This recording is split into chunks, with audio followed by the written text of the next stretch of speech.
Aloha. Greetings from Maui. This is Love Coach Scott Catamas with my beloved partner in Straight Talk, Trish Wright, and our special guest, Ann Rogers. And welcome. I want to welcome all of our friends. Definitely want to welcome those of you that are in our Zoom room coming on in. I see a lot of our friends are joining us, so welcome. This is the very last episode of Straight Talk, but don't be sad or blue. We will be back every Friday night in the new year under a new title, under the title of The Awakening World. And this has been very much inspired by my partner, Trish, who I'm going to put the spotlight on. I'm so excited that we're changing the name of Straight Talk, Scott. As some of you who follow my work and who follow Scott and I, and you know that I'm everything but straight, and in all senses of that word, and that there's a lot of experience in the world that is kind of not falling into the straight department. Like, always forward, never straight. Just saying. Beautiful. Yeah, so we're really excited. We are going to take the next 2 Friday nights off because it's Christmas Eve and then New Year's Eve. But we will be back on Friday night, January 6th with The Awakening World. And we're also changing the title of Saturday Night Live to The Awakening World. So in other words, what we're going to be doing is on Friday nights and Saturday nights, it'll be The Awakening World, Friday edition, Saturday edition, always dealing with the same topic of the weekend. So it's kind of a new format. Really excited to be working with Trish, as always. And welcome to our friends. Want to definitely invite our friends to let us know where they're from. Hello, Nancy. Hello, Eleanor, Mark, Kathy, Frode, Eleanor Joy, you're back. Denise, Carol, and all of our friends that are joining us. Percy, as always, let us know where you're from geographically. And this is going to be one of those shows that we really would love your interaction, your questions. I think my favorite part of the show is when we do interact with our audience. And we've got a wonderful friend of mine, longtime friend of mine, Ann Rogers. And here is Ann. And Ann is with us live in the flesh. Hello. And we also are going to be hearing from my friend TJ Woodward. And I recorded with TJ some really wonderful content. And so the whole topic is, we're entering the holiday season, which can really trigger people. It could be a wonderful time and it could be a really hard time. And we're getting ready for the new year. So tonight we're going to really have straight talk about how we can make happy, healthy choices. And so I'm going to start with just kind of an opening thought from each of us. I'll go first, then Trish, then Ann. Then I'm going to show a little bit of my video interview with TJ Woodward. And we're going to kind of go back and forth between video with TJ and then live with all of you and us. And yeah, what does the holiday season mean for you? Is it an exciting time or is it a hard time? You know, some people are excited to be with family. Some people are dreading being with their family, and some people don't have family. And I recognize that those are all very real realities for some of us. And it's a time that we sometimes are especially tempted to overindulge. Maybe it's overindulging in sugar or food. And sometimes it might be overindulging in alcohol. And sometimes it might be overindulging in other substances. We might be around people that are like, have more pie, have another drink, right? And again, that's a very real challenge. I know I've gone through it. And so we're going to talk about that part of it. And we're also going to talk about, okay, what are some ways of managing the overindulging part? We're also going to talk about this is a time to change patterns, to change behaviors. And we're really blessed to have Annie with us because she has got an incredible, really powerful, amazing way to dramatically change behaviors that many of us may want to change. Or you may have friends that are wanting to change some of their relationship, especially to drugs and alcohol. So we're going to hear about Annie from that. But let me turn it over to my partner, Trish, and then we'll turn it over to Anne. Hey, Trish. Hi. Yeah, gosh, the last time we had Annie on, I don't remember who was with us. Well, regardless, Annie was sharing a lot about NAD, and she sent us some of these patches that really helped detox from alcohol or drugs or whatever. And she sent them specifically to me for my ADHD and my anxiety. It helped. I got lost. I fell off the pattern there. But it's what I wanted to bring up about this show specifically is that as we crest into the new year, I mean, this last year was tough, to say the least. Anybody else have a tough year in the 2021? Anyone else have a 2020 that was tough? So we're coming out of this 2 years of places where we've either coped using a bunch of things, whether they were quote unquote healthy or not. And some of us, I don't know about you, but some of us are looking at the patterns of our families or our own patterns and wanting to make changes in a more loving or self-loving or compassionate direction. And that's what I see in this conversation is how it's going to evolve. Is we are here with two addiction specialists, two recovery specialists. And what I would love to talk about is a little bit of how so what happens? So here we are, we're sitting with our families.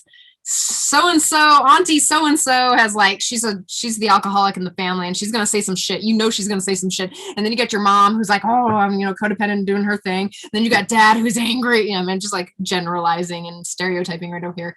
But it's you have all these things and then you're sitting here oh my God, I'm going to drink alcohol now, even though I haven't drank for, I know I'm just chattering away, but it's there's these moments that I want to talk about how we start to look at our patterns, how we start to find the discomfort in our family units, and then what we do to help us through these really fucking hard moments of being with the family and also being with our own stuff. So I know that I get the feeling TJ is going to have some stuff on that. And I get the feeling you're going to have some stuff about, clientele. How did they get there? How do you deal with all of the stuff that's coming up? The thing that is amazing to me is that substances are like friendships. We hug them and we depend on them. And we that drink, it's like we form a relationship with that. And I think because of the chemistry in our body, it feeds the candida, it feeds fungus, it feeds life forms in our body. And the life forms say, I want that drink, I want that sugar, I want that opiate, I want whatever it is, And there's something about breaking that relationship emotionally with your heart, as well as what we can do to rapidly disconnect physically. So we found a method to rapidly stop the withdrawals if you stop, using the substance of choice. And so that is a kind of a miracle to me, because when our bodies, the energy in our body is run on something called NAD. NAD is one of the most miraculous discoveries of the century, and it's all over the internet for anti-aging and reversing aging. And the study where Harvard did a study with mice and they gave them intravenous NAD and they reversed in 6 days from 2 years old to 6 months old, their tissue. They became the appearance of a young mouse. Well, this happens in our brain. And so what I found is that when we're in this season and all of a sudden those voices are speaking to us, a craving is the number one thing that's keeping us from being the person we want to be, from making the changes we want to make.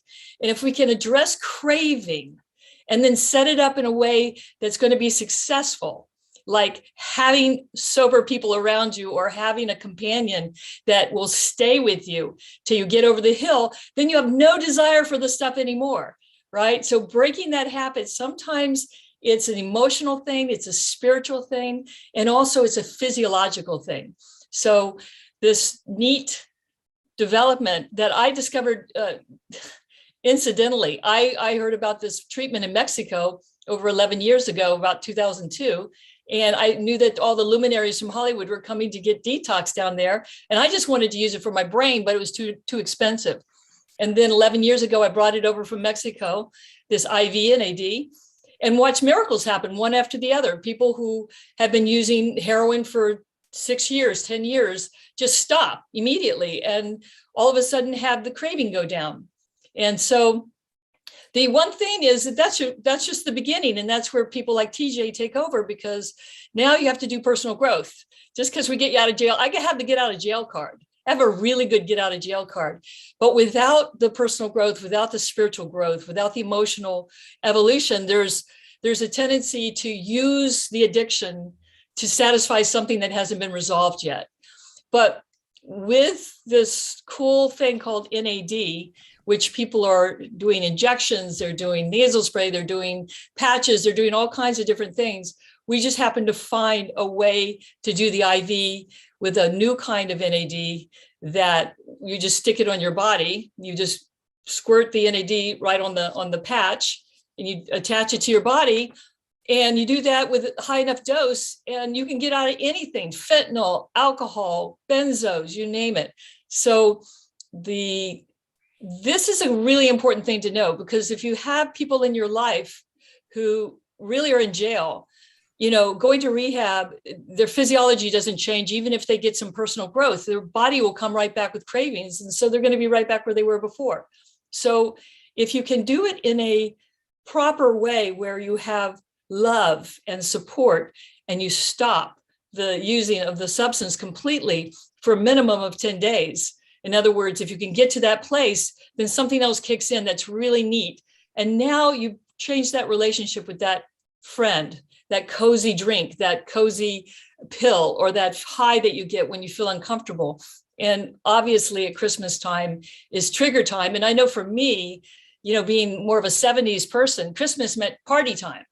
Christmas is where we all go smoke some weed and go out in the car and we drive around and this and woo-hoo-hoo. So you may not even use all year long, but when Christmas comes around, it's time to party, right? It's like let down your hair time, we're on vacation.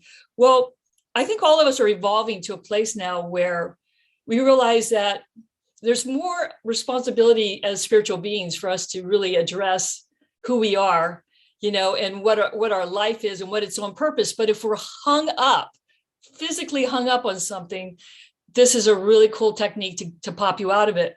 And what I notice is people who don't have any issues, they don't have any inflammation, no chronic illness, no brain fog, no depression, no anxiety, they may not feel anything from NAD. They may have plenty of NAD working in their body. It repairs your DNA is what NAD does in your mitochondria. So if someone, it's that one piece that they need, which is to stop the craving of addiction. This is an amazing tool that they can use to get there. So that's what I wanted to share about that. It's really good news, because people go to rehab and the success rate is pretty low. And why is it low? Probably because their physiology hasn't changed. And unless we can rebuild that brain, we can't really get there. And the new year is like the time we're the most busy, because it's a moment where that marks a new phase. So if people want to stop the old habits, this is a great time to do it.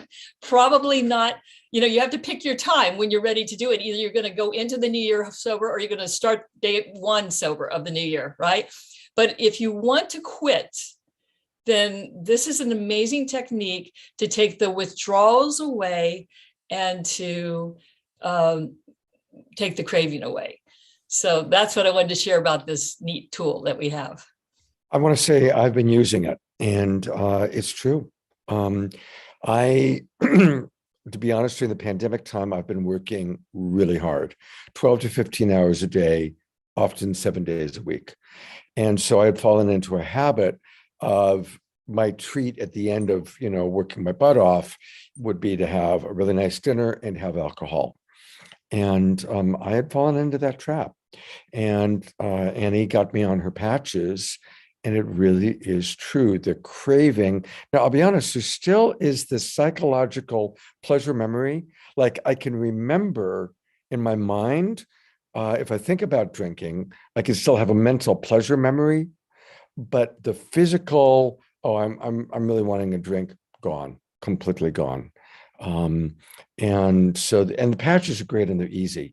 And I only, by the way, I use one patch a week. I don't, it's not like I need it every day. I think at first I did it every other day, if I recall correctly. Or every day. When you first start, you do it consecutive. It's like You get do the it engine consecutive going, and then days, you right? back off and do it as needed. Yeah. Yeah. Right, exactly. You know what? While we're with you, let's just go ahead and take a look at the website.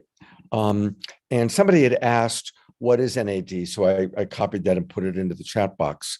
But tell us a little bit more. This is the website where you can get all the information, and it's nadconcierge.com. nadconcierge.com. So I know that before we went on air, you were showing us this chart. So I'm pulling it up. What's this? Tell us a little bit about what we're looking at, Anne. So this is a study done with someone full-blown alcohol addiction and opiate addiction. These are opiate and alcoholics. I think it was 30 each, 30 patients each. And this is their craving from 0 to 10 on day one. For opiates is the purple one and alcohol is the green one. This is their craving on day 5, and this is their craving on day 10. Now this is consecutive days. And at this point it was doing IV NAD.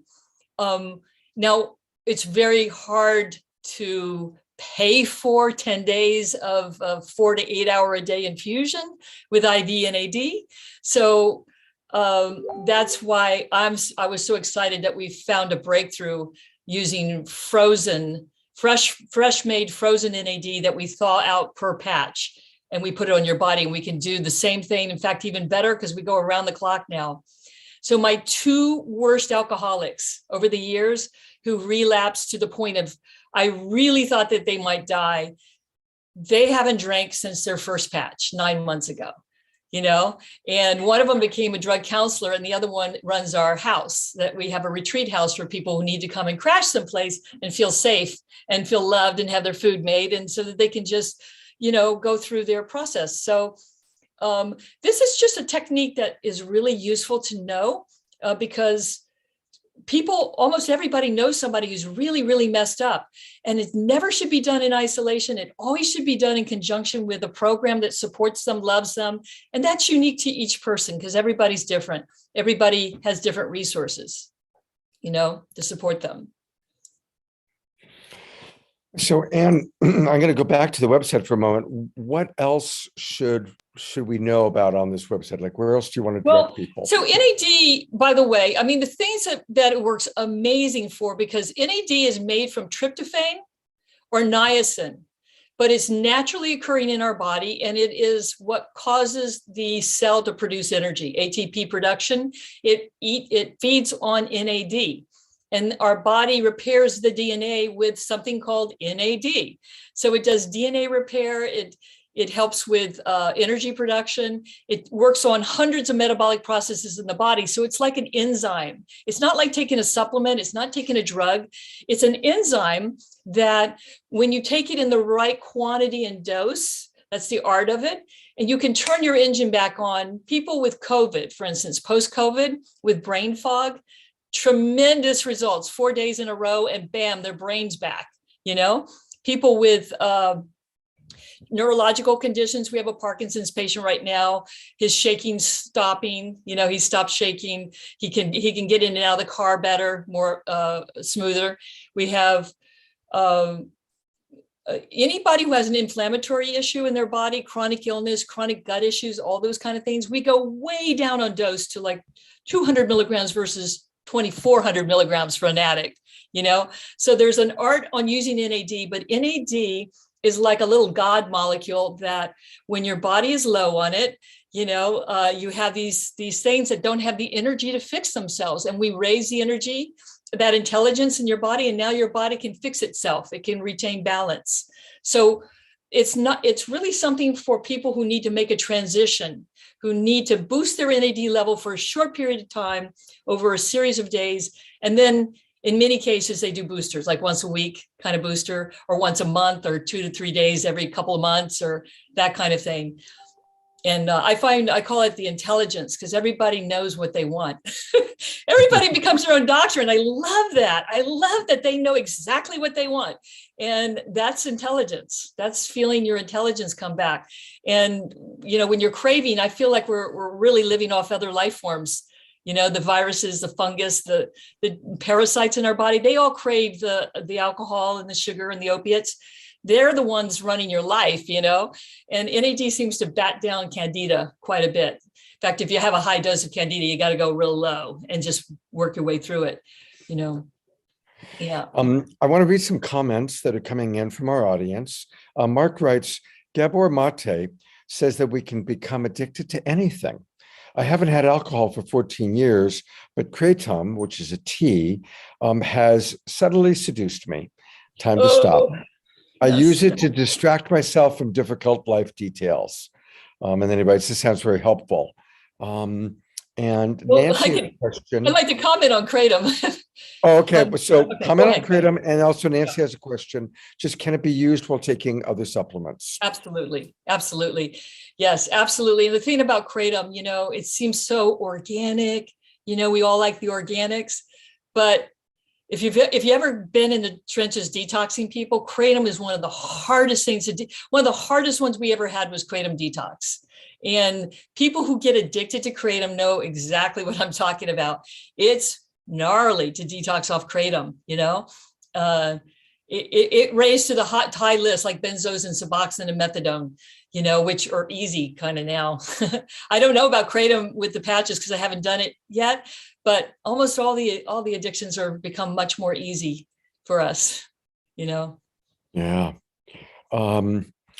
All right, I'm going to go back to the website. So people are intrigued. How do they order?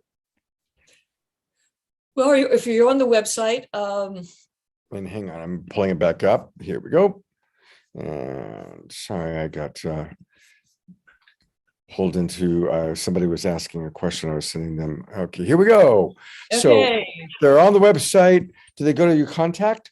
No, fresh NAD patches. So there's a lot of NAD patches. We didn't bother ordering them for many, many, many years because they don't work. They don't do anything. But when this pharmacy said, I want you to try my patches, I went, you can't detox anybody with them. So yeah, sure, I'll try them. And 6 patches in, I went, I don't think I'm ever doing the IV ever again. I think I'm done with it. So we have things like this, a starter kit. You can get 6 of them, six patches. Now we're not talking about, this is like what used to be $6,000 we can do for $270. You know what I mean? The 6-day, what used to be like. Really want people to slow down because I want people to take that in. Yeah. You used to have to use an IV, and you spent 10 years providing your patients. You had an entire walk-in clinic. Oh yeah. I'm gonna go to. You had an entire walk-in clinic and your full-time job was treating people with IVs. Yes. And now all of that has been replaced by these patches, with both Trish and I have effectively used, which is why you're on our show, by the way. Yeah. So I just really want people to understand that this technology that used to be really limited to people who had a lot of money, mostly, I think most of you people were Hollywood celebrities and people with money who needed to detox so they could go and shoot and not look like crap. Now all of a sudden we use these patches and it works. So I just really want people to understand that, right? Okay. Yes, it is a Jedi approach. Yes, it used to be $12,500 in our clinic for 10 days. In our other doctor's clinic, it's $15,000 for 10 days doing IV NAD. And now we can, if it's a really serious detox, we can do it for about $2,000. If it's like an opiate fentanyl, a hard detox. Recently, just this last week, I got a call for a Hollywood person who had relapsed, and there was probably found 14 bottles of alcohol in the house. By the time I got there on Wednesday at 2:00, I threw patches on his body, and he was like, are you an angel? He was so out of his body. You're like, are you an angel? Where did you come from? Right? I go, well, I got you covered. We got this. He was back at work on Monday doing 12-hour days and feeling great. Right. And that includes having to find a couple of hiding spots on Friday and Saturday. We still had to find a couple of spots because that's the key to NAD working, is taking all the access away. But that's amazing. That's amazing. So there's hope, is what I got to say, because this is kind of a really terrifying disease. So post-COVID, candida or chronic illness like chronic gut issues, very low dose, working with a naturopath or a chiropractor, somebody, running that program for you. Mental, like anxiety, NAD takes stress out of your body, and addiction is the highest stress you can have. It really is stressful coming off drugs. So it just takes the inflammation down. It takes the stress down. So people with anxiety, high stress, it helps with sleep, helps with any neurological brain fog, clarity, things like that. So there's low dose treatments, which are, under $500. That'll take care of a lot of issues. People feel pretty happy. And then there's the higher dose treatments. Yeah. Okay, so this is again at nadconcierge.com. And that's where you can find out all about the ordering. You can call, you can email. And also, I just want to point out that if you go to the videos section, you've got a lot of testimonials from people and stories of people dealing with fentanyl withdrawal, alcohol withdrawal. Yeah, Tina, wonderful Tina here. She just PTSD, and it would trigger her, and she could not stop but just run to the store when PTSD would hit her. And she hasn't had a drink since her first patch, 9 months, and so she's fabulous. She's fabulous. She runs the house down in Carlsbad. She'll take people in for, 7 days, 10 days, whatever they need to do. And the young man there, wow. I think he's turned 20 just before he came into our treatment. He was smoking the fentanyl from morning to night, and everything else in the sun truly lit the cup up. And, yeah, and he's still sober, and it's how many months now? I don't even know. That's really saying something, because fentanyl is a really hard one to stay sober off of, and he's doing great. And thank you so much. You're going to stick around for a little bit. I want to get to TJ. Sure. Yes, absolutely. But, you guys, this is the real deal. And this is why, Trish and I wanted to bring Anne back, because we do know that this is, on the one hand, it's a tough time of the year and a time that we're attracted to overindulging, but it's also, especially approaching the new year, a great time to really make big changes. So that's why we wanted to do this show. Trish, I'm going to put the spotlight on you. See if there's anything you want to say about Anne or this particular part of the work. Well, I just want to bring it back to, stepping into whatever you're stepping into in the next few days, and just share a little bit about my personal experiences. Sometimes we need help staying on the path that we know is the best for us. Just in my own journey with the drugs, alcohol, and all the other addictions that I've had, which is like a lot of things, stepping out of reality because I'm uncomfortable.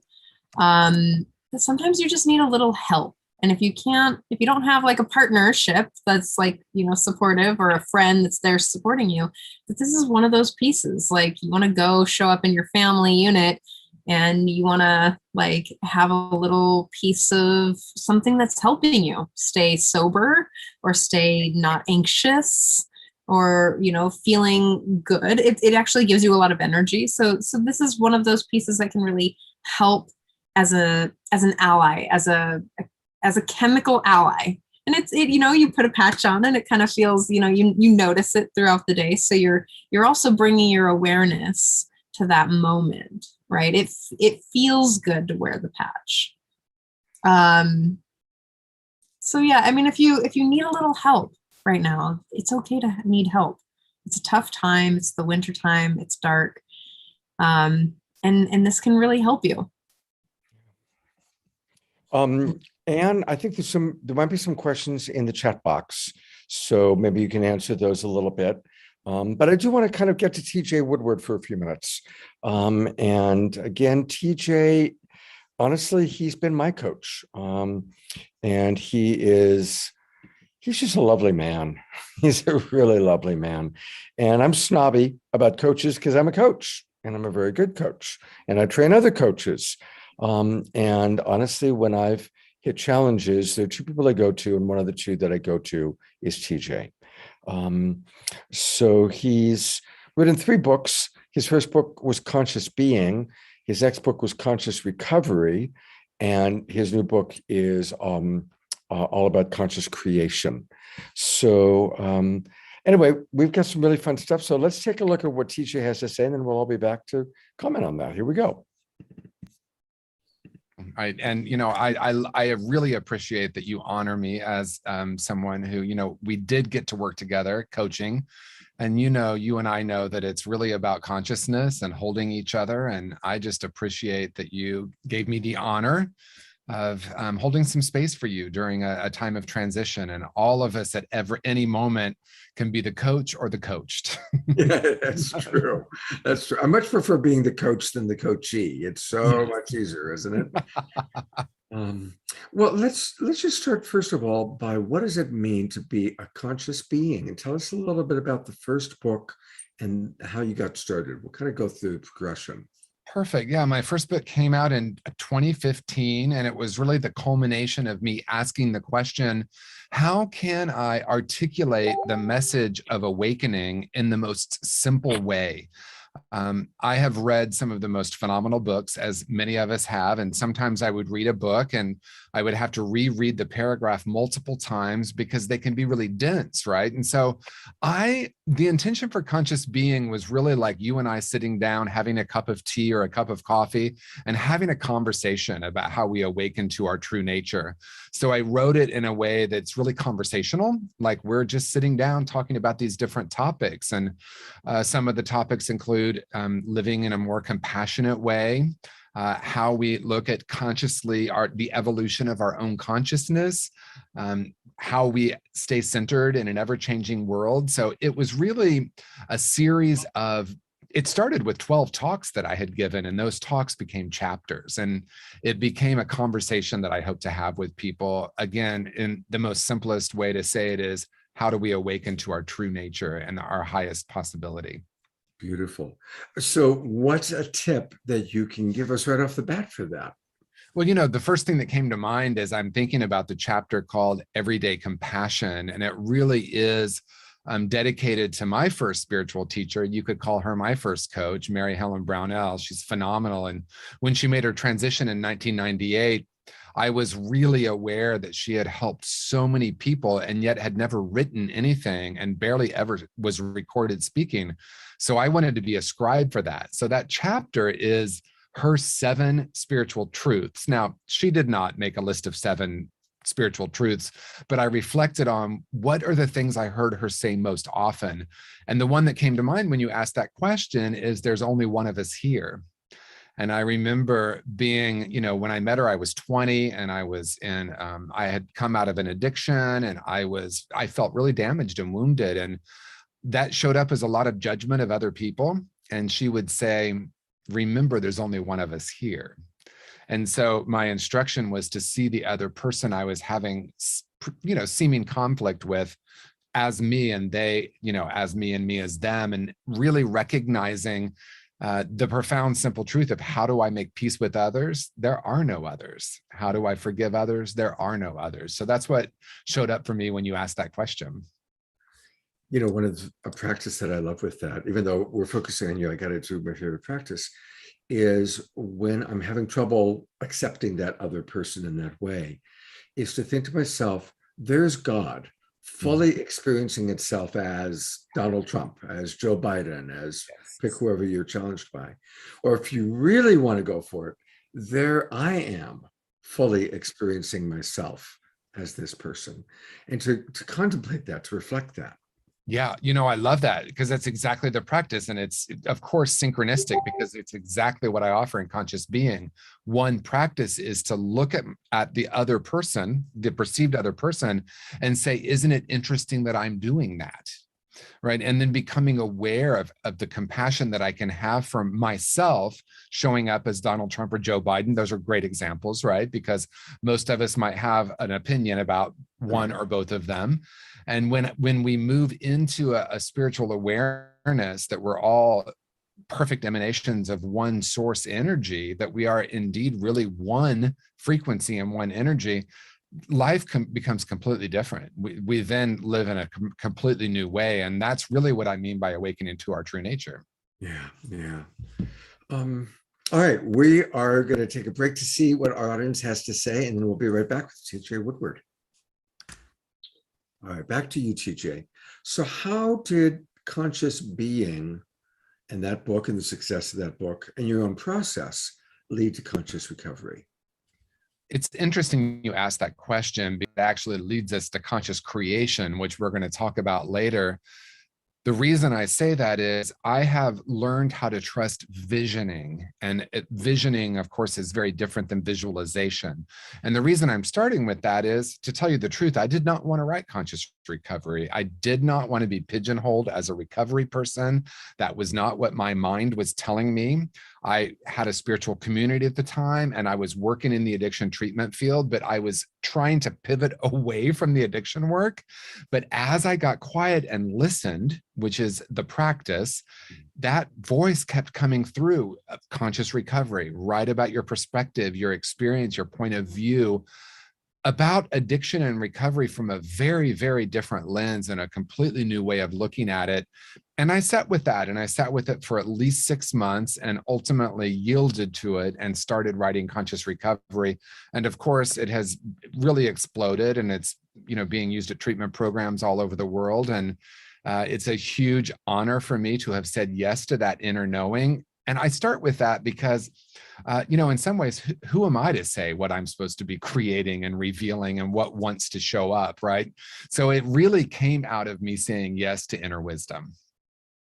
That's a beautiful story. Actually, I got to say, I relate a little bit. My life took a big turn when I traveled. I was making my living and had been for many years as a writer, director, producer. I traveled with Marshall Rosenberg, did some video stuff with him, and that's when I really decided I wanted to become a coach. And for a few years, I was an NVC guy because that was my orientation. And then for a number of reasons, Marshall retired and then passed away, and I didn't quite relate as much to the NVC dogma, if you will. And so I also went through a period where I really didn't want to be seen as an NVC guy, and I, really rebranded myself. And one of the beautiful things is now some people come up and go, I always loved Marshall. I didn't quite relate to NVC, but you've helped me really enjoy his work again, right? Or you've given it the spin that I needed to embrace it, And so I think it's kind of the same thing with you in conscious recovery. And I'll just name it. I think we all recognize that 12-step has been incredibly successful and a huge blessing. And God bless AA, God bless the 12-step program. Thank you, Lord, for that. And it's not for everyone. It's got wonderful parts to it, and it's been great for, I guess, millions. But there's also those that it's not for them. And so now they have conscious recovery. So I want to say that I did the conscious recovery program with TJ. I loved every part of it, even the hard parts of it, because you do it with so much love. So tell us a little bit about, from your perspective, what makes conscious recovery a different approach to changing our relationship to any substance or to any addictive or compulsive behavior. Well, it starts with the foundational principle, which can be seen as really different than some of the other models. And I really appreciate that you paid homage to and honored 12-step. And conscious recovery can be an alternative, but it can also be a supplement, because a lot of the people that work through conscious recovery actually love 12-step, and they use both. And then, as you said, there are people who are resistant to some of the concepts in 12-step, and conscious recovery is something that they resonate with more. And that is really a bridge to talk about the first principle, and that is, underneath all addictive behavior is an essential self that is whole and perfect. And Let's say what that makes, again. yeah, Let's say that again. Let's all breathe this in. This is it. underneath all addictive behavior is an essential self that is whole and perfect. Mm. And the reason that this is both simple and profound is that it's really different than a lot of the therapeutic models or the, addiction support group models, because there is a tendency, I think, to look at the addiction as wrong.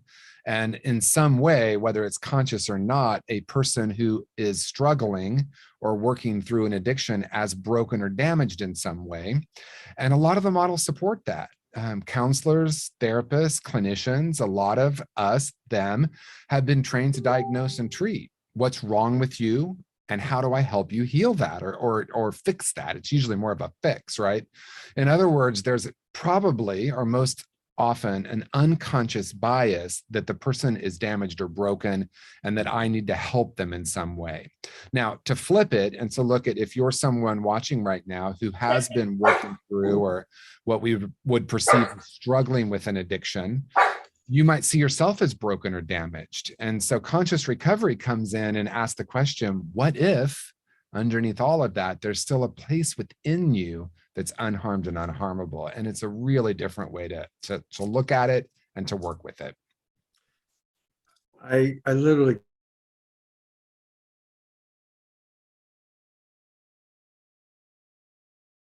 You're muted, Scott. Yes. there's that cycle, the shame cycle. Let me go back. I want to, and now I've lost where the video's playing. Where is it? Where is it? Here we go.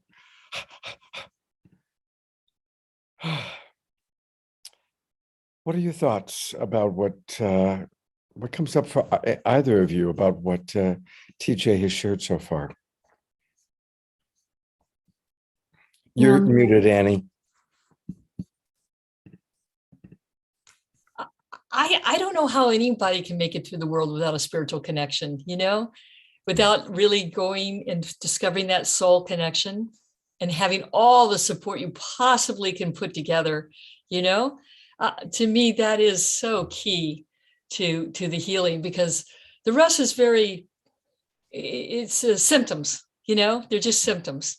And other than helping someone get out of a ditch, it's really helpful to have a hand or a tractor to pull you out of the ditch. But other than that, not getting back in the ditch is, now we're on a different path, spiritual path, Yeah. Trish, any thoughts? And you're also muted, hon. I know. I didn't say anything.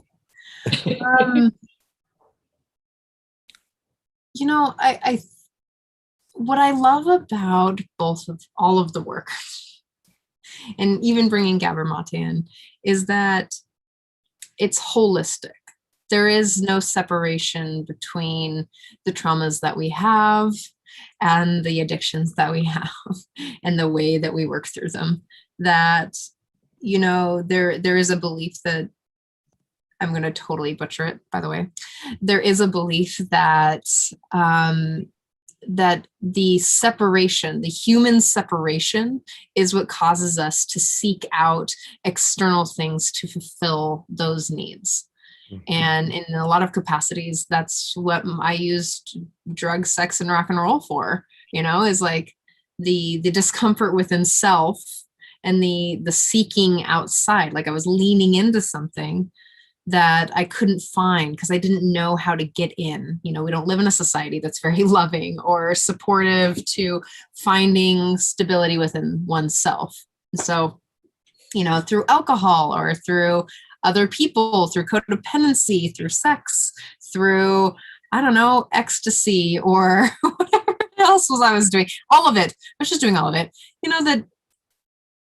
that it really stemmed from the places inside of me. And so I can see where the 12 steps, I don't participate with the one God conversation, but I can see how it all is an allyship, right?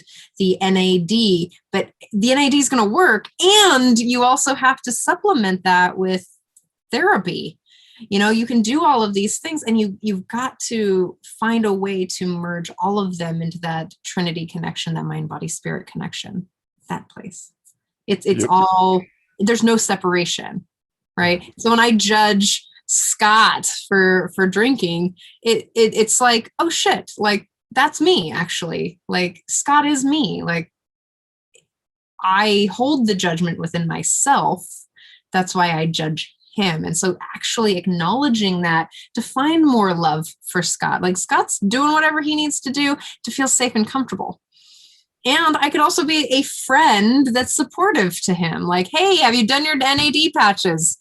Or, hey, have you called Nanny anytime soon? Or, hey, what's up with TJ? Have you sat with your coach lately? And then there's ways that we can, as a community, to support each other. This is where my brain is at, Annie. I don't know if I moved my work a little bit to being a lot more collaborative on a co-creating reality together. It's like, hey, how do I support all of us to do the things? Like how do I win? How do you win? How do we all win? And how can we negotiate reality together to make that happen? And that really does look like, hey, Annie, I see you're doing that thing again. Do you want to try some NAD? Or, hey, Annie, I have this therapist, or do you just want to talk about it? I'll just listen. How can I support you here to move forward in your life? And that's, go ahead. So I think I was going to say love. I mean, there's nothing in the whole world that's better than love, right? No. It's so magical, this love. It's so magical. It's what has Scott and you creating these shows. It's just, you're generating love. You're generating community and connection, and you're helping us feel that. That is our medicine. That is the medicine. And something like NAD, which is better than the ER, for serious situations, but it doesn't change your habit. It won't change any habit. It'll only help with the physiological shift, right? But it'll make it super fast if you're in a hurry. You can do it. That's the hardest part, the physiological shift, like the actual body stuff. Like that's the hard part. The neurochemical, like neural pathway thing. That's the hard part of changing the habit. That's the part that drives the addictions. You can't get out of the loop. It's over and over and over. That's why designing your transformation so that you've got it timed right. Like we used to always just like leave them alone until day 5, and then chiropractic, massage, the counselor, the NLP, the tapping, everything comes in, and all of a sudden they explode into a new them, right? And so having life is like an art piece, figuring out the right chemistry and the right timing. But having some good medicine, having some new behaviors, new activity, new things, like when you guys created Saturday Night Alive or Friday night. I mean, these are really important medicine of our time. They're very important to stay connected and feel energy. Yeah. I want to just acknowledge Nancy wrote, yes, we all want to feel connected. Yeah. And that's such a big part of this, is we do want to feel connected. And we do live in the illusion of separation, that we are separate from each other. And that's why if you take one of the things that I've done sometimes in my workshops is I'll have people make a list of their greatest moments of connection, or the greatest moments in life, and then the hardest moments in life. Almost all wonderful moments in life are when we feel really connected. We're making love with someone we love. We're in nature. We're having some form of beautiful connection. And our most difficult moments in life are when we feel separated. It's really primal. And so whatever we can do to create a consistent sense of connection, and that includes the human connection, and that's actually how Straight Talk and Saturday Night Live were born. Was okay, we're all in this pandemic. How can we stay connected? Well, we're going to use the internet and Zoom webinars now. But it's also really important for each person to have their own spiritual practice, whatever it may be. And because I work a lot with people that are in crisis, my wife died 10 years ago. And since then, just a big part of my life is helping people when they get that diagnosis of what could be terminal cancer, or their husband gets that diagnosis. And I want to say, most people I work with are in pretty serious crises. The people who have a practice, any form of healthy spiritual practice, whether it's meditation, yoga, a martial art form, playing a musical instrument, even a religious a religious practice, those people, it's a lot easier to make it through the hard times than people that don't have a practice. So, it's like, it's a holistic part, but if you're going through a hard time, get the NAD patches, get support from coaches like Trish, TJ, love coaches. But also, if you've had a practice that works for you in the past, resume it. If you don't, find a practice that works. And I see Annie nodding her head, or Trish. No, it's so important. Go ahead. I want to read Mark's question because I also want to. I was thinking about that too. If we're sensitive and empathic, and the world is a mess, aren't we destined in some way? Oh, hold on. Aren't we destined in some way to feel background distress? My heart breaks over and over every day when I see homeless people, especially when it's cold and raining. How do we find balance of compassion and self-protection? And I can't answer this question. I wanted to say, I last night I was in Los Angeles with someone, and we were looking for a restaurant was still open. So we went by a Denny's and we walked in and it was 50 degrees. And we're like, oh my God, why are you so cold? They go, to keep the homeless people out, right? To keep the homeless people out. And I'm thinking, where are they supposed to go? I mean, when I was young, we stayed up, if we were on the road or something, we would go to the Denny's and have coffee all night long, right? And this breaks all of our hearts. And one thing I used to say, in fact, we were going to make t-shirts in our office, is about service is the new drug, because I just can't find, besides having a practice, which I can't even begin to I agree with you so much, Scott, about having your own practice. So important, because it's a habit. It's a routine, and it generates dopamine and serotonin and all kinds of good chemistry, right? It's a new drug. And the other new drug is serving people, the making a difference. And one thing I learned from this homeless documentary once is that you don't have to give them money, but if you give them your love, you can give them money too. But I'm just saying, the thing that they need is to not be judged, is to be loved. So I always give them a gigantic smile when I pass by them, and they go, and put my hand on my heart and just give them love. And oh my God, that's what really, really makes them excited,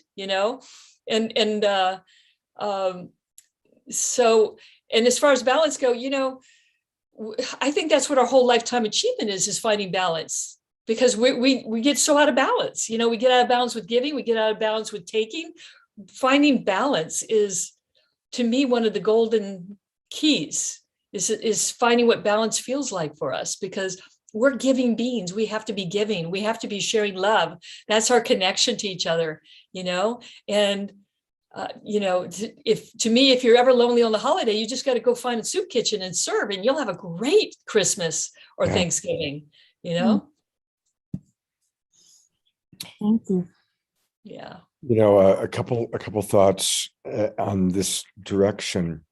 And I'm noticing, I'm really appreciating that some really great comments coming in the chat box about how to manage, Mark's question. And so thank you, Mark, for that fantastic question. Paramahansa Yogananda, who is a very important spiritual teacher for me, and so for many of us, his guru taught him the simple prayer of maximum grace. When we're praying for someone, maximum grace.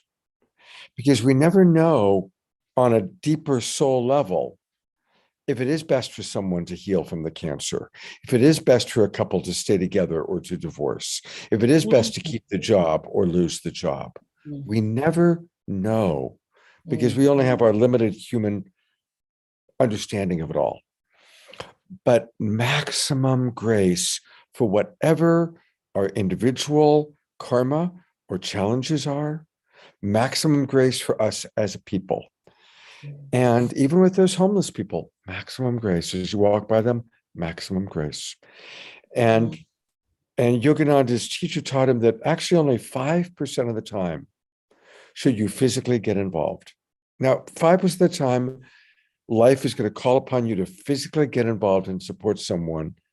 But 95% of the time, maximum grace for their journey, for their path, for where they are.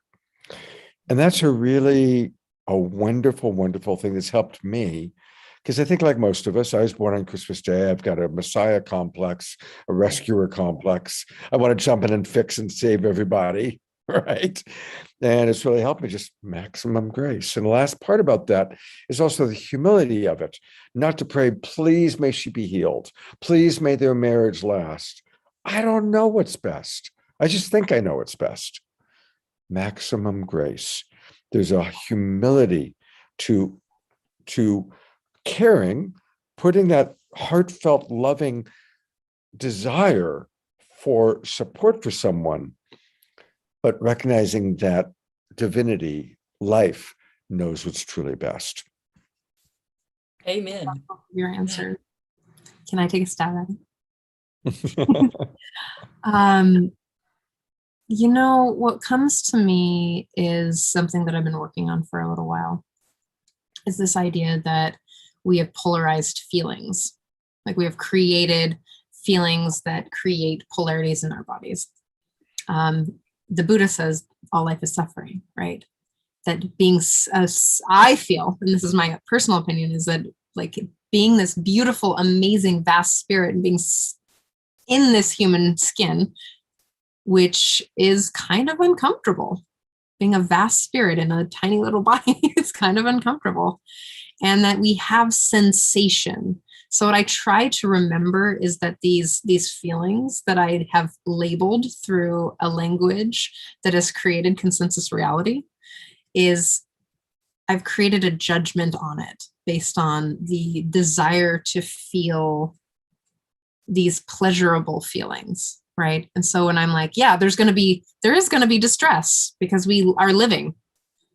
Right.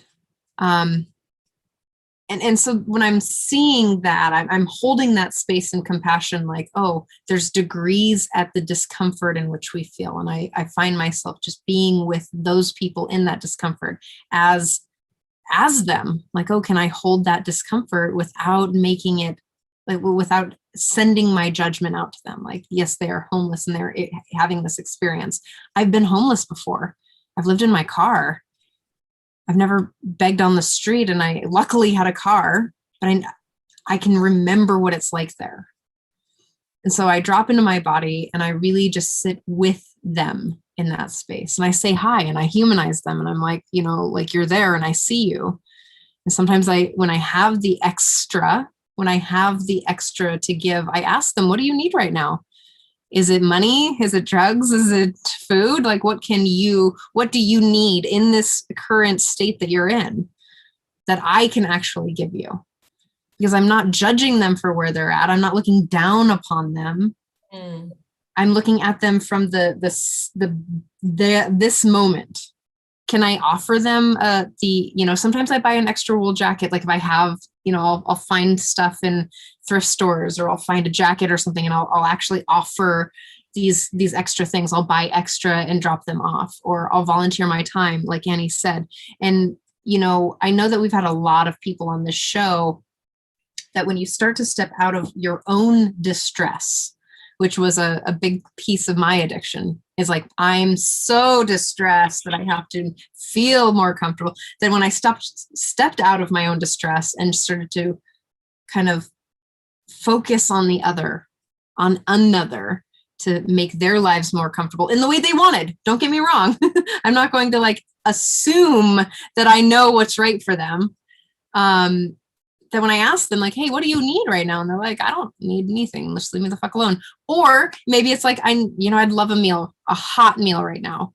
Or gosh, I really need a sleeping pad or a blanket, or, and that's the approach that I take, is that I give them the opportunity to tell me what they need. If I feel that pulled to call to action, then I ask them.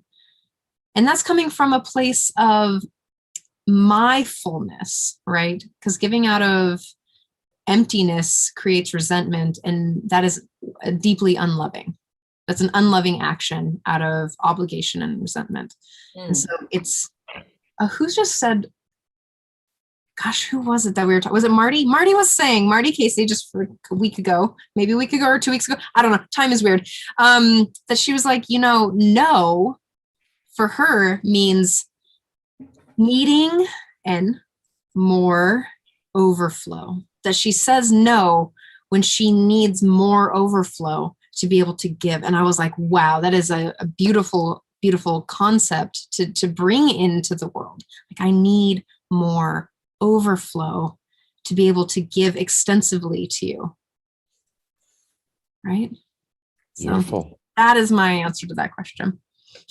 And as you talk about coming from the overflow and how important it is for us to fill ourselves so that we can give to others, I just want to remind people that there's a wonderful weekly online show called the Self-Love Show. And it's on every Thursday morning at 10 o'clock Pacific time. And it's hosted by Trish and her wonderful partner, Dawn Wright. And yeah, let's all, I love the Self-Love Show. I really do. And it's, again, we're building this global peace tribe. Really, it's like a little network, So we've got our Friday night show, our Saturday night show, but definitely make sure you catch the Thursday morning Self-Love Show. And Trish, before we end tonight, Trish, maybe you can pull up a little bit of information where people can find out more about that. Lovely. I'm really appreciating, by the way, so many wonderful comments in the chat box from everybody. And I so appreciate you. And there's a really lovely kind of community that's grown on Friday nights where we come together. And there's, I don't know, maybe 12 or 15 regulars and then different people that come on in. And so thank you, everybody, for being here. And I do want to let you know that, again, since this is the last Straight Talk, we are going to have a new Zoom room link for the Awakening World. So if you all get my emails, then no problem. You'll get an email with the new link. But if you don't get my emails for some reason, please put your email address in the chat box in the next few minutes, so I make sure that you get the information about the new Zoom room we will be using starting in January. And again, our new show is going to be called The Awakening World, all about relationships between each other and the earth. And we're going to be bringing you all the people that you see there. The Twin Rays are going to be with us on Friday, January 20th, I think it is. And we'll, have all the people that you've seen, plus a lot of wonderful new people. And so definitely we're looking forward to a beautiful new year of new shows and new programs, and love this community that we've created and that has kind of naturally, spontaneously created. So, thank you, Mark, and all of you, Percy, Nancy, Kathy, all of you that have been joining us on a regular basis. There's a lot more from TJ, but I think we're kind of wrapping up here. So I think the one thing that TJ and I were going to go into that we talked about next was all about managing shame. And so I want us to just kind of all address that a little bit. And then I will take us to TJ's website, because I do want to promote TJ a little bit. But I just want to acknowledge that the purpose of the spiritual practice, whatever it may be, is to remember our connection to divinity, our connection to life, our connection to whatever it is you like to call it, spirit, source, God, life, Jesus, whatever it is, nature. And that helps us to remember the truth that we all are spiritual beings having a human experience. And that's really, really, really important. Because I would say that almost all pain, emotional pain, either comes from separation or separation of connection to divinity. When we drop into a shame story, I'm not fill in the blank enough, right? I'm not smart enough. I'm not pretty enough. I'm not thin enough. I'm not wealthy enough. Those shame stories are what create the pain. And then we try and alleviate that pain through substances. And then we feel guilty and ashamed because our substance use is fucking up our life or screwing up our relationship or our job or our, the way we're talking to our kids, whatever it is. And then we feel more shame. So we get out of that shame cycle through a combination of really cultivating that spiritual practice, whatever it may be, cultivating more connection with other human beings, healthy relationships, healthy friendships, people that really genuinely care about us and accept us for who we are. You know what's so beautiful about Trish is a very, very accepting person. And actually, I'll say that about Annie too. I've known Annie Annie, I think we've known each other for 20 years, something like that. I can remember going to Agape with you 20 years ago. And I just had a great interview with Reverend Michael that's going to be on tomorrow night's Saturday Night Live, by the way. And I spent an hour with Reverend Michael a couple of days ago with him talking all about his spiritual teachers. It was awesome. Anyway, both Annie and Trish are two of the least judgmental human beings I know. They both are genuinely compassionate, loving, accepting people. And so let's surround ourselves with non-judgmental friends. And let's practice. Let's notice, when are we being judgmental? And let's really make that a big shift in this new year. Because when we replace judgment with compassion, everything gets better. Thank you. All right. Final thought from each of you, and then I'll do a little bit of promotional things. Trish. Well, I just want to add this last thing, that if you want to be compassionate and accepting to others, you can only do it from inside out. Your judgments and your feistiness literally live within your values within you. So when you judge another person, you're judging yourself. And that's yours to work out. So if you want to be compassionate and loving, it's a constant practice to come back to, where am I judging? Where am I using that same judgment as a value and that's the place of being radically accepting and compassionate. That's all I'll say. Have a good night. Annie, what are your final thoughts? A few days ago, this spiritual teacher gave this wisdom that has really been life-changing for me. And it's that if we realize that humility is the only way sometimes that the divine can get into us, through that ego and through that, all those thoughts and beliefs and all the shame and the blame and all the judgment and everything, that if we take every situation and we see it as an opportunity, that it's there to help us cultivate humility, that then now the divine is reaching into us because we're out of the way. We're surrendered. And I just love that concept. So no matter what's happening in my life, I see it as fuel for that surrendered, humble place, so that the magic can happen without me interfering with it. Beautiful. Thank you. Thank you, Annie. Yeah. All right. So I want to read a couple of last comments and actually respond. The way we're going to differentiate between the Friday Night Awakening world and Saturday Night Awakening world They're both still going to be similar formats. Friday night will be a few guests talking with Trish and myself, going deep in conversation, just like tonight. And Saturday night edition will still have music, sometimes magic, maybe fewer presenters, maybe instead of 5 or 6 presenters, more like 3 or 4, where we can go a little bit more in depth and more interaction between the presenters and the musicians as well. So, but there'll be similar formats, but picking a topic that we're going to deal with. And so that's how we're going to differentiate. And thank you again, everybody. Make sure you give me your email address in the chat box. I see that Mark and a couple of others have done that. So I'll make sure that you are going to get the new Zoom room. And then I do want to go ahead and take a look at TJ. So I really want to encourage everybody, go to tjwoodward.com. Go to tjwoodward.com and right off the bat, put your email address in there.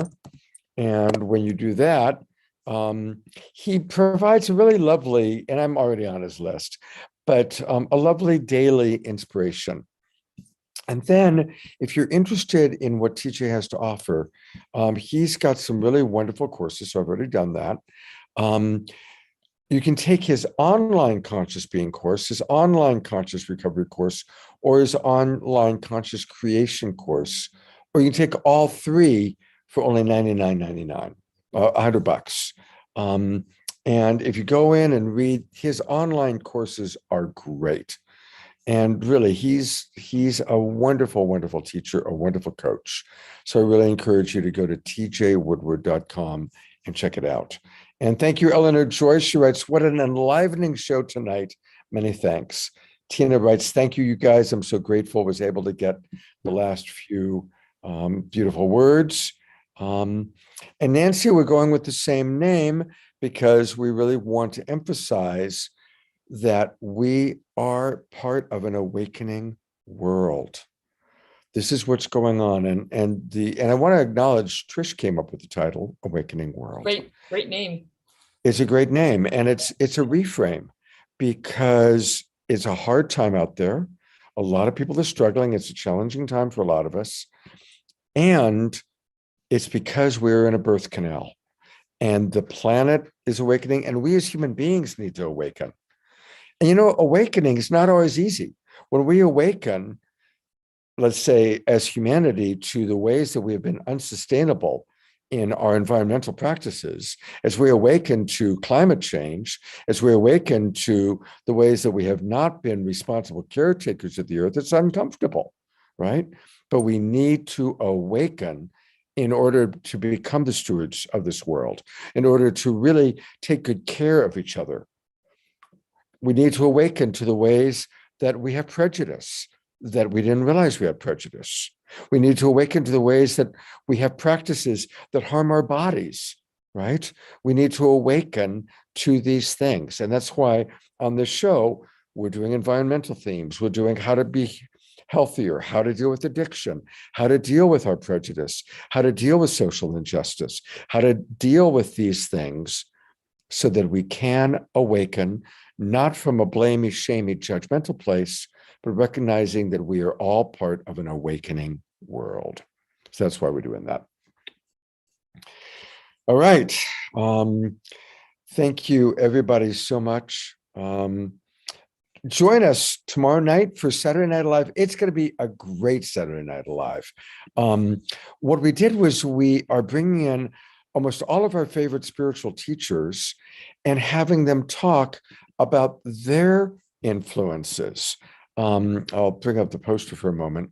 So the Twin Ray, Shekinah and Sananda, Reverend Michael Beckwith, Andrew Harvey, Reverend Matthew Fox, Lynn Twist, Satyan and Suzanne Raja, all sharing who their spiritual teachers have been, who their influences have been, and how that impacted their lives. I'll give you one really quick, kind of cool example. Matthew Fox, who is beautiful, beautiful man.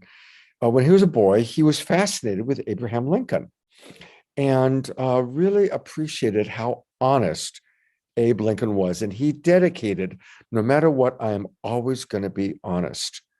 Well, 30 years later, he got kicked out of the Catholic Church because he was honest that he could no longer tolerate the anti-same-sex view of the Vatican. And he started performing same-sex marriages, and the Vatican kicked him out.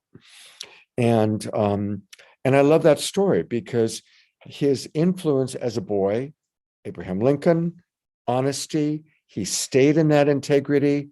And even though it cost him, it is also something I really honor and respect about him. And so we're going to hear about all those stories. And the stories from Reverend Michael Beckwith are amazing of his influences, including meeting Martin Luther King when he was 10 years old. So join us tomorrow night for Saturday Night Live. Trish, tell us about the Self-Love Show. Yes. Oh, I had it pulled up. The Self-Love Show is every Thursday morning, 10 a.m. Pacific Standard Time. And we have a new guest every week. Sometimes Dawn and I teach, depending on when we're inspired. But it's really an opportunity to get free tools for whatever you might be going through. And it always comes back to loving the self or loving in partnership more deeply. Can I share a screen? Yes, you may. Oh, okay. Let me do that. Oh, I'm not good at this. This is not my strong suit. Hold on. While she's doing that, the Self-Love Show has amazing guests, many of whom you've seen on this show or on Saturday Night Live. And Trish and her partner Dawn are really fun. They're just really, really fun people. And they do provide really wonderful wisdom. How you doing with share screen? Got it. Okay. Well, I was like, I could send you to the Facebook page, but you guys can find me there. It's the Self-Love Show. And if you know where to find me, you can find it there. But this is also something that I'd like to share is there is so many videos here on self-love. Like, look at all these videos of really every topic that might be something that's alive for you. Maybe you're just like, I have an hour to, maybe I want to know what emotional self-compassion is, or one of our favorites, Michael Dyer, overcoming negative self-talk. We love Michael. Or maybe, what do you want to build an awesome world together? Or maybe you're like really in love with flower essences, or you're like, oh, Lola Pickett did an interview with them. Let's listen there. And it really is like a dynamic conversation. And then you get a tool that they take you through. And it's awesome. It's an awesome conversation. It's really beautiful. So you can look us up on YouTube at the Self-Love Show. Beautiful. So go get self-love. Join us for Saturday Night Live. Go to NAD Concierge to get your patches. And remember, there's only 8 more shopping days until my birthday. And this year, we're really celebrating the true meaning of Christmas, Scott's birthday. And the best birthday gift ever is to go to these shows and to share what we're doing with your friends. Let people know about the Self-Love Show, about the Awakening World. Let people know what we're doing. That's what I want. That's what I want for my birthday this year, is to grow our audience, to reach more people. Thank you. Thank you. Thank you, everybody, for watching. Big love. And Anne, thank you so much for the work that you're doing. Trish, I adore you. And good night, everybody. Have a wonderful weekend.